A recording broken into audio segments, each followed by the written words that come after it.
Selamat datang di channel Uang Ngalir Terus. Kali ini kita akan membahas tentang cara berhutang yang benar. Apakah Anda saat ini punya hutang atau sedang berencana untuk mengambil pinjaman? Berhutang itu seringkali menjadi hal yang menakutkan. Apalagi banyak orang gagal bayar dan hidupnya jadi sengsara karena hutang. Duh, seram juga ya. Saya nggak bilang berhutang itu jelek ya. Berhutang emang bisa bikin hidup kita jadi susah kalau kita nggak tahu cara berhutang yang benar. Tapi jika dikelola dengan baik, hutang bisa membantu kita mengatasi masalah finansial loh. Yes, berhutang adalah salah satu solusi yang dapat membantu kita mengatasi masalah keuangan. Yuk simak 6 cara berhutang yang benar berikut ini supaya kita tetap bisa menjalani hidup dengan aman dan tenang walaupun punya hutang. Let's check this out. Yang pertama, ketahui kemampuan finansial. Cara berhutang yang pertama yang akan kita bahas adalah mengetahui kemampuan finansial Anda. Kayak gimana sih kemampuan finansial itu dan gimana caranya tahu kemampuan finansial kita? Well, kemampuan finansial adalah kesadaran akan kondisi finansial dan kemampuan kita dalam memecahkan masalah keuangan yang kita miliki.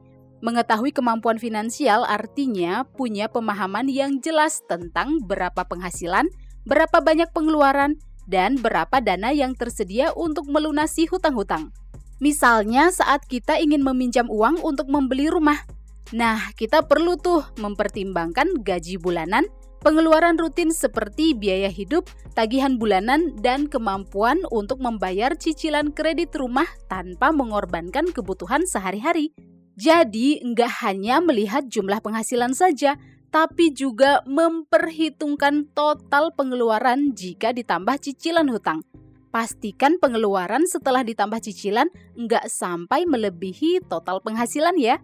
Yang kedua, kenali alasan berhutang yang benar. Cara berhutang yang kedua adalah mengenali alasan berhutang yang benar. Mengenali alasan yang tepat untuk berhutang merupakan poin penting dalam manajemen keuangan yang bijak. Tentu seseorang berhutang karena suatu hal, misalnya untuk keperluan mendesak, untuk memenuhi kebutuhan sehari-hari, kredit HP, motor, mobil, rumah, pinjaman pendidikan, serta berhutang untuk usaha atau bisnis. Sebenarnya alasan apapun boleh-boleh saja kok untuk berhutang. Setiap orang yang berhutang tentu punya alasan sendiri mengapa mengambil pinjaman tersebut. Perlu diketahui ya, bahwa alasan berhutang bisa dibedakan menjadi dua, yaitu pinjaman konsumtif dan pinjaman produktif. Pinjaman konsumtif artinya berhutang untuk sesuatu yang tidak memberi nilai tambah atau keuntungan di masa depan. Sedangkan pinjaman produktif artinya berhutang untuk sesuatu yang dapat memberi nilai tambah atau keuntungan di masa depan. Alasan yang tepat untuk berhutang adalah ketika pinjaman digunakan untuk tujuan produktif atau yang dapat memberi keuntungan jangka panjang. Contoh hutang produktif adalah pinjaman untuk biaya pendidikan, kredit sepeda motor atau kredit HP untuk keperluan bekerja, membeli rumah kedua yang nantinya akan dikontrakkan, atau pinjaman untuk membangun usaha atau memperluas bisnis. Jadi, kenali apa alasan mengambil pinjaman sebelum memutuskan untuk berhutang. Yang ketiga, bandingkan opsi pinjaman. Cara berhutang yang benar berikutnya adalah membandingkan opsi pinjaman. Membandingkan opsi pinjaman merupakan langkah penting dalam mengelola hutang dengan bijak. Apa maksudnya membandingkan opsi pinjaman? Jadi, sebelum berhutang, kita cari tahu dulu opsi-opsi yang tersedia dari berbagai lembaga keuangan atau pemberi pinjaman. Ketahui syarat dan ketentuan masing-masing lembaga pemberi pinjaman. Bandingkan suku bunga, persyaratan pembayaran, biaya tambahan, jangka waktu pinjaman, serta konsekuensi dari pelanggaran perjanjian. Selain itu, Anda bisa juga membandingkan seberapa fleksibel pembayaran cicilan hutang antara bank, koperasi, program pinjaman pemerintah, dan lembaga penyedia kredit lainnya. Memahami dengan jelas syarat dan ketentuan masing-masing lembaga penyedia pinjaman dapat membantu kita membuat pilihan yang lebih tepat dalam berhutang. Kita dapat memilih pinjaman yang menawarkan suku bunga terendah dan jangka waktu pembayaran paling sesuai dengan kemampuan finansial kita. Jadinya walaupun berhutang, kita tetap bisa menjalani hidup dengan aman dan tenang. Yang keempat, buat rencana mengelola dana hutang. Cara berhutang yang benar berikutnya adalah membuat rencana mengelola dana hutang. Jika pinjaman yang Anda ambil berupa sejumlah dana atau uang, ya Anda perlu membuat rencana yang jelas dalam mengelola dana hutang tersebut. Jangan sampai pinjam uang buat usaha misalnya, ujung-ujungnya malah habis buat konsumsi sehari-hari. Usaha nggak ada, tapi cicilan hutang harus tetap dibayar. Bisa kacau kalau kayak gini. Oleh karena itu, rencana pengelolaan dana hutang itu penting banget.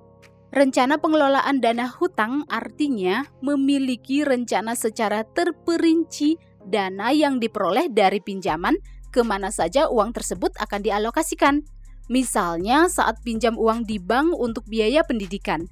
Nah, pastikan dana tersebut memang digunakan untuk keperluan pendidikan seperti membayar uang sekolah atau kuliah, membeli buku-buku, atau keperluan lainnya yang terkait dengan pendidikan. Jangan pernah menggunakan dana pinjaman tersebut untuk keperluan lain selain pendidikan. Sekali Anda tergoda menggunakan uang tersebut, maka lama-lama dana pinjaman itu akan habis. Ujung-ujungnya jadi stres karena uang pinjaman habis untuk keperluan yang kurang penting. Jadi, pastikan Anda punya rencana mengelola dana hutang ya. Yang kelima, buat rencana melunasi hutang. Selain punya rencana kemana saja dana hutang dialokasikan, Anda juga perlu punya rencana untuk membayar angsuran atau cicilan dan melunasi hutang tersebut. Membuat rencana melunasi hutang adalah langkah penting dalam mengelola hutang dengan bijak. Rencana ini berisi strategi atau metode untuk membayar hutang dengan memprioritaskan hutang mana yang akan diselesaikan terlebih dahulu. Pilih metode pelunasan hutang sesuai dengan kondisi finansial Anda ya. Ada dua metode yang populer dalam melunasi hutang yaitu metode debt snowball dan metode debt stacking. Metode debt snowball artinya fokus melunasi hutang dengan saldo terkecil terlebih dahulu tapi tetap membayar hutang-hutang lainnya. Setelah hutang terkecil lunas, maka alihkan dana ke hutang terkecil berikutnya. Sedangkan metode debt stacking artinya fokus untuk melunasi hutang dengan bunga tertinggi terlebih dahulu dengan tetap membayar hutang-hutang lainnya. Setelah hutang bunga tertinggi lunas, maka alihkan dana ke hutang bunga tertinggi berikutnya. Jika punya beberapa hutang, coba pilih metode terbaik yang bisa membantu Anda melunasi hutang dengan cepat. Yuk kita lanjut ke poin yang keenam yaitu hindari bergantung pada hutang. Ini adalah cara berhutang yang benar yang terakhir akan kita bahas yaitu menghindari ketergantungan pada hutang. Ini adalah salah satu prinsip penting dalam manajemen keuangan yang bijak. Jika Anda terbiasa mengandalkan hutang, coba ubah kebiasaan ini pelan-pelan ya. Gimana caranya? Nah, cara yang paling mudah adalah mengenali kondisi finansial Anda dan hidup di bawah kemampuan finansial Anda. Berusahalah untuk tidak mengandalkan hutang sebagai sumber utama pendanaan untuk kehidupan sehari-hari ataupun memenuhi gaya hidup yang tidak terjangkau. Prioritaskan pengelolaan pendapatan dan pengeluaran untuk hidup sesuai kemampuan finansial dan merencanakan keuangan dengan bijak. Jika selama ini Anda berhutang untuk memenuhi kebutuhan hidup sehari-hari, ada beberapa hal yang bisa dilakukan. Kelola kebutuhan agar penghasilan cukup untuk memenuhi kebutuhan hidup. Namun, jika gaji masih tetap kurang, berarti Anda perlu menambah penghasilan sehingga Anda nggak perlu tuh mengandalkan hutang. Memang ngomong gampang ya, prakteknya susah banget. Iya, saya tahu kok nyari duit itu susahnya minta ampun. Yang penting usaha aja dulu, setuju? Well, itulah 6 cara berhutang yang benar.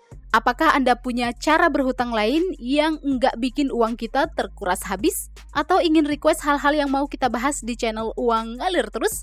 Silakan komen di bawah ya. Silakan like dan share video ini jika bermanfaat dan subscribe untuk mendapatkan update video-video berikutnya. See you guys in the next video di channel Uang Ngalir Terus.